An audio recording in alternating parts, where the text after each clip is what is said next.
الحمدللہ، اللہ تعالیٰ کا لاکھ لاکھ شکر ہے کہ مالک الملک نے آج پھر ہمیں اپنی یاد کی توفیق اور موقع عطا فرمایا اور اپنی رضا کی خاطر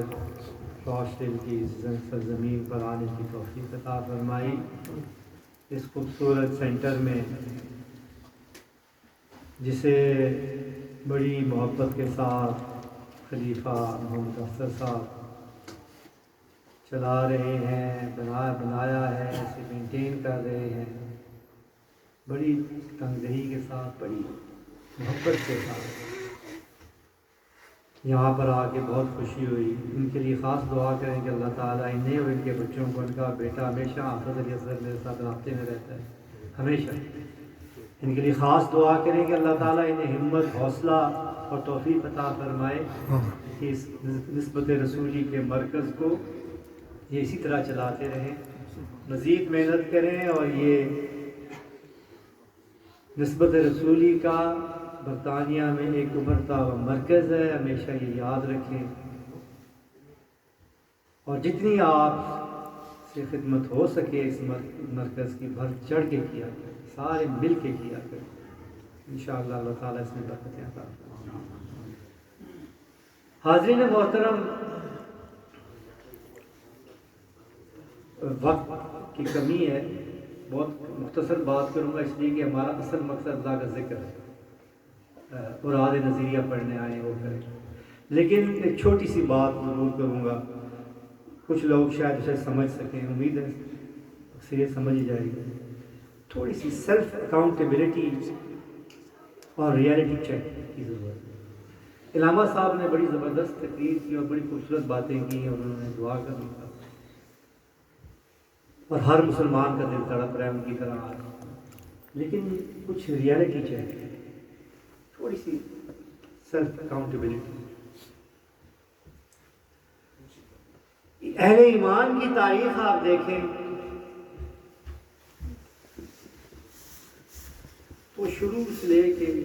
آقا کریم علیہ السلام تک کیسی رہی، پھر آپ قرآن و حدیث کا مطالعہ کریں تو آپ کو پتہ چلتا ہے کہ اسلام کی تعلیمات کا کو اگر آپ سمرائز کریں اور دیکھیں تو آپ کو پتہ چلتا ہے کہ اللہ تعالیٰ کی ذات جو ہے، جو انسان سے چاہتی ہے، وہ سب سے اہم چیز جو ہے وہ اللہ کی ذات پر توکل ہے۔ اور وہ توکل ہے کیا؟ اعتماد ہے، بھروسہ ہے، اور اس بھروسے اور اعتماد کے لیے دل کیسا چاہیے، وہ کیسے دل میں یہ بھروسہ اور اعتماد پیدا ہوگا، اور پھر جس دل میں یہ اعتماد اور بھروسہ پیدا ہو جائے اس دل میں کیسی طاقت آ جاتی ہے، اور جب یہ طاقت آ جاتی ہے ایمان کی، یقین کی، توکل کی، بھروسے کی، اعتماد کی، تو پھر اللہ تعالیٰ کی مدد کیسے اترتی ہے، یہ ہمیں تاریخ انسانی اس چیز کی گواہ ہے۔ یاد رکھیں ایسی بستیاں بھی گزری ہیں کہ جہاں اغلاط جب بہت عام ہو گئیں، برائیاں عام ہو گئیں، تو جب عذاب آیا تو اس میں نیک لوگ بھی مارے گئے، کیونکہ وہ اجتماعی عذاب آیا، اجتماعی تباہی اللہ کی طرف سے غضب آیا۔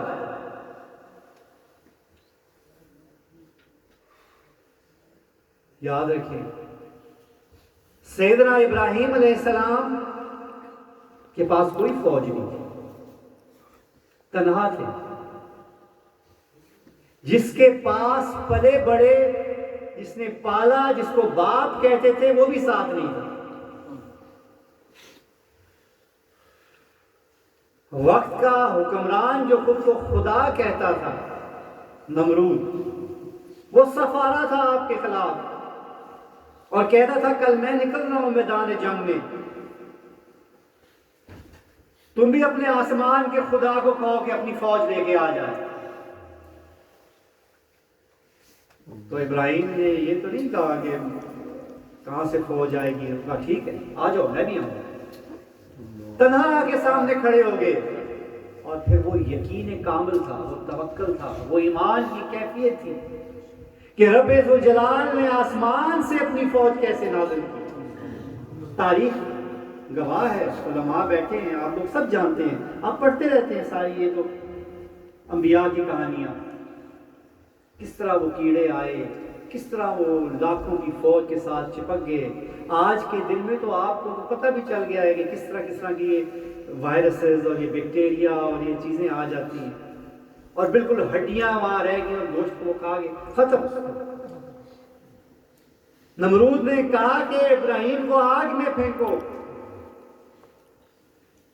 اس وقت جو کہا حسبنا اللہ و نعم الوکیل، وہ دل تھا کہنے والا کہ جب آگ میں گئے تو آگ گلزار ہو گئی ان کے لیے۔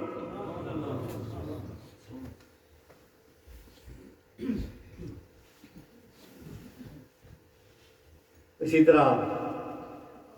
سیدنا موسیٰ علیہ السلام کی قوم کو دیکھیں، کتنی مظلوم تھی وہ بنی اسرائیل کی وہ قوم اس وقت کے مسلمان تھے، آپ کو ظالم نہیں کہتے۔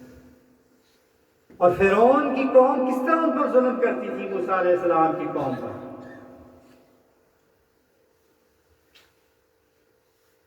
پھر جب موسیٰ علیہ السلام